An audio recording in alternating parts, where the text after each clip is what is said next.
Donc je viens m'instruire sur la typologie. Parce que je suis un militant antiraciste et que... Quand j'étais petit, ma grand-mère, qui était catholique, venait me chercher avec un foulard sur la tête à l'école. Moi, je suis à la fois à la CGT, au Parti communiste français, à la Ligue des droits de l'homme.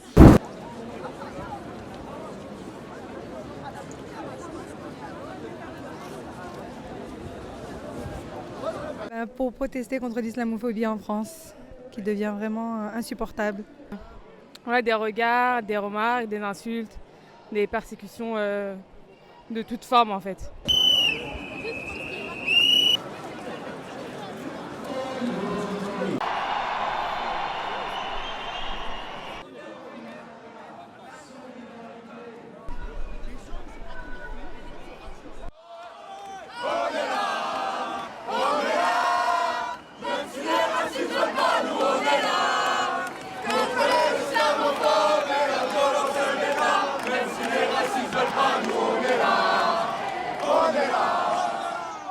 Je crois qu'effectivement, il est bon de manifester contre ce qu'on appelle l'islamophobie, bien que le terme islamophobie soit un peu particulier.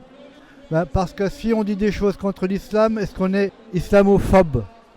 Je participerai volontiers au fait qu'il faut effectivement lutter contre la forme de racisme contre l'islam, mais qu'il faut aussi lutter contre l'intégrisme islamique. Voilà, je vois beaucoup de gens qui défilent, mais je ne sais pas qui défile. Donc je viens pour effectivement m'instruire sur la typologie. Stop à l'islamophobie et stop au racisme. Et stop au racisme. Stop au racisme. Liberté, égalité, fraternité, la justice. Parce que nous sommes voilés et nous n'avons pas qu'un voile sur la tête, on a un cerveau et de l'intelligence. Bravo. Toutes les femmes voilées qui sont là, vous avez des infirmières, vous avez des pharmaciennes, des médecins, des aides-soignantes. Des pilotes. Voilà, tout. Alors, c'est pas parce qu'on a un voile qu'on est bête et idiote. Les Français sont pas idiots, les Français sont pas des moutons. Ils savent très bien Nous que sommes des Français. Voilà. Mais la France. Alors, voilà, tiens, voilà, allez, voilà, comme ça. Et voilà, comme ça, on va pas dire, on va pas dire qu'on n'aime pas la France. Nous, on aime le vivre ensemble, on aime la paix, on aime la diversité, on aime la richesse des cultures. Pour tout le monde. Pour tout le monde. Liberté. Liberté. Égalité. Égalité. Fraternité. Fraternité. Ni plus, ni moins.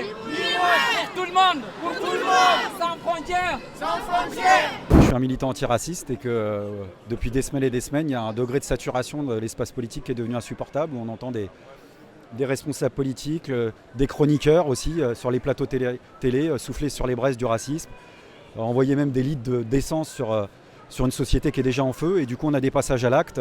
On pense notamment à l'attentat raciste qui a eu lieu à la mosquée de Bayonne. Voilà. On laissait les pouvoirs publics assez indifférents, on n'a pas vu un responsable gouvernemental aller sur place par exemple, et nous on est venu dire stop à tout ça. Voilà. Et c'est une islamophobie et c'est un racisme contre les musulmans qui est très présent dans la société française. Simplement, quand on a aujourd'hui des propos qui sont banalisés à ce point-là au titre du débat d'opinion, alors qu'on rappelle que le racisme n'est pas un point de vue, le racisme est un délit. Voilà. Et aujourd'hui, on entend des choses qui sont absolument incroyables, voilà, et insupportables, et qui nous heurtent. Et on est venu dire aussi à l'opinion de ne pas tomber dans le panneau justement de cette haine, de cette tentative de division qui fait que sur les plateaux télé, là en l'occurrence, pendant qu'on parle de ça, on ne parle pas de cette mère de famille qui est morte de faim avec sa fille Anime, on ne parle pas des SDF, on parle quasiment plus de l'assurance chômage, des retraites, des inégalités sociales. Je pense que c'est quelque chose d'assez ancré dans la société française. Il y a aussi toute une histoire coloniale qui n'a jamais été digérée, qui date y compris de l'indépendance de la révolution algérienne. Et ça, c'est présent dans une bonne partie de la classe politique française. Ce qu'on nous présente aujourd'hui comme des débats, et qui est en réalité sous couvert de débat, qui est un racisme clairement ciblé contre les musulmans. Moi, je ne la vis pas personnellement. J'ai cette chance-là, mais autour de moi, oui. Et puis, ce qu'on voit en fait à la télé, ça commence vraiment à être insupportable. Je pense que les médias sont les principaux facteurs en fait, de cette islamophobie en France. Quand on voit les conséquences qu'il y a autour, les attentats qui se passent dans le monde entier et en France, les agressions qu'il y a, oui, en tout cas, ça participe. On ne va pas généraliser, mais une grande partie en tout cas des politiciens français contribuent en tout cas à cette atmosphère et à cette vague islamophobe. Les deux et les médias en fait ils accentuent les choses et ils disent des choses très fausses qui ne représentent pas du tout l'islam. Et nous, en fait, on veut défendre ça. Cette société qui traque les femmes voilées, c'est vous à la télé, il y en a assez, assez. Solidarité avec les femmes voilées. Solidarité avec les femmes voilées. Nous ne sommes pas dangereux, nous sommes en danger, nous ne sommes pas. Liberté, Liberté, égalité, égalité, fraternité, fraternité. stop à l'islamophobie. Stop à l'islamophobie. Les musulmans font partie de la France. Les musulmans font partie de la France. Tous ensemble, contre les mots MAUX. Je tiens à préciser que je ne suis pas un gilet jaune aujourd'hui, je suis un citoyen français qui a grandi dans le 93, communauté multiethnique, multiculturelle, multiculturelle, et que j'ai énormément d'aujourd'hui d'amis musulmans qui ont des messages de paix à faire passer, des messages d'amitié, et qui sont constamment stigmatisés. Alors oui, certes, il y a 2-3 brebis galeuses, comme partout dans le monde, qui racontent des conneries, et on ne se concentre que là-dessus.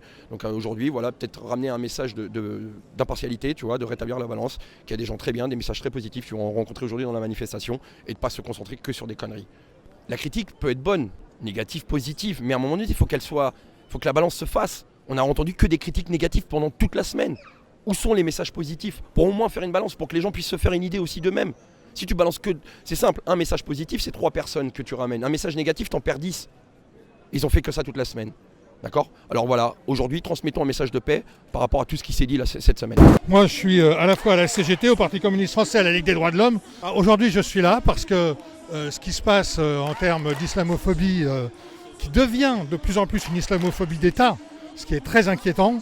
Je suis là pour combattre cette forme de racisme-là, mais tous les autres racismes en même temps. Comme le dit la banderole de tête, on est là pour combattre tous les racismes. Pour essayer de combattre ce racisme qu'on pourrait dire rampant de la part du gouvernement, c'est jamais bien net, enfin c'est pas des déclarations nettes, mais derrière il y a des arrière-pensées, diviser la population française.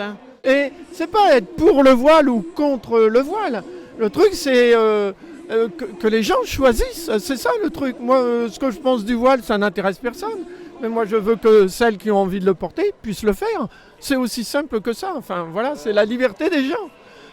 Celles qui veulent le porter, elles le portent. Celles qui ne veulent pas le porter, elles ne le portent pas. Et c'est très bien aussi. Si un jour on oblige toutes les femmes à porter le voile et que celles qui ne veulent pas le porter manifestent, je serai à leur côté aussi. C'est l'interdiction, c'est la non-liberté, quoi. C'est ça. Enfin, moi c'est pour ça que je suis là en tout cas. Moi je suis athée. Donc je pars du principe que toutes les religions, a priori, veulent contrôler les femmes, les voiler, etc. Donc je lutte, dans mon état d'esprit à moi,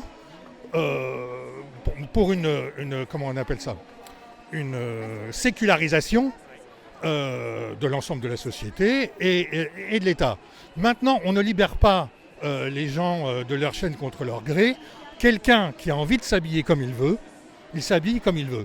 La loi de 1905, elle est bien foutue de ce point de vue-là. Quand j'étais petit, ma grand-mère, qui était catholique, venait me chercher avec un foulard sur la tête à l'école. Il y a juste 50 ans d'écart. Et surtout, si vous voulez, le devoir de neutralité, il n'existe que pour les agents du service public en état de service. En aucun cas pour les usagers. Donc une mère qui porte un foulard sur la tête ou un voile ou tout ce qu'on veut ou une plume sur la tête, elle a le droit de rentrer dans l'école pour aller rencontrer le professeur et elle a le droit d'accompagner les enfants à l'école. La société est partagée aussi, mais je crois qu'on essaie de l'emmener là où on veut, de mettre un thème en avant, le thème de l'immigration, du voile, alors qu'il y a tant de problèmes qui intéressent les Français, c'est les problèmes sociaux. Chômage, pouvoir d'achat, prix de l'essence, enfin toutes ces choses que défendent les gilets jaunes depuis 1 an. Moi j'y étais aux gilets jaunes, j'ai oublié mon gilet là, mais je l'aurais bien mis pour montrer qu'on n'est pas tous des racistes et comme on a bien voulu le dire. Hein. Voilà, c'est un truc, c'est pour Adama qui a été tué dans une cour de commissariat ou gendarmerie, je ne sais pas, à Persan-Beaumont. Et c'est scandaleux, l'affaire est toujours, ça fait 2 ans je crois. Tout est lié, oui, enfin à mon avis tout est lié, c'est taper sur les pauvres, taper sur les gilets jaunes, taper sur les jeunes de banlieue, taper vraiment, et taper au sens propre comme au sens figuré, quoi. Vraiment je pense ça. Et diviser tout le monde, voilà, pour pouvoir asseoir leur pouvoir et s'en mettre plein les poches au passage, quoi. Alors au niveau des gilets jaunes, je pense qu'il est important qu'on ne peut pas mélanger non plus tous les combats. Moi je ne peux pas parler de tout. Aujourd'hui je viens pas en tant que gilet jaune, je viens en tant que citoyen, ami. D'accord ? On ne peut pas tout mélanger, on ne peut pas tout signer, on ne peut pas être récupéré partout. On a un combat qui est le nôtre, qui en rejoint beaucoup d'autres, mais on ne peut pas s'intéresser à tout non plus, c'est compliqué. Donc moi je ne suis pas là pour lancer un appel aux gilets jaunes, chacun est libre de réfléchir comme il l'entend, de penser comme il l'entend, et il est responsable de lui-même. Je prends ma responsabilité, je suis là. Aux autres gilets jaunes de s'engager, et il y en a quelques-uns aujourd'hui.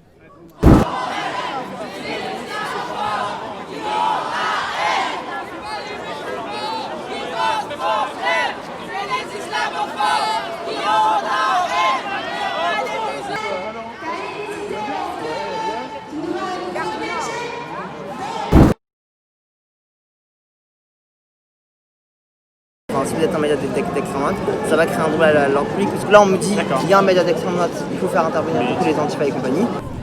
Ouais, mais c'est pour ça que si vous voulez, je peux demander du coup à la police. Bah oui, parce que du coup, nous, on a une remontée de personnes voulant créer un trouble à l'ordre public en filmant des personnes.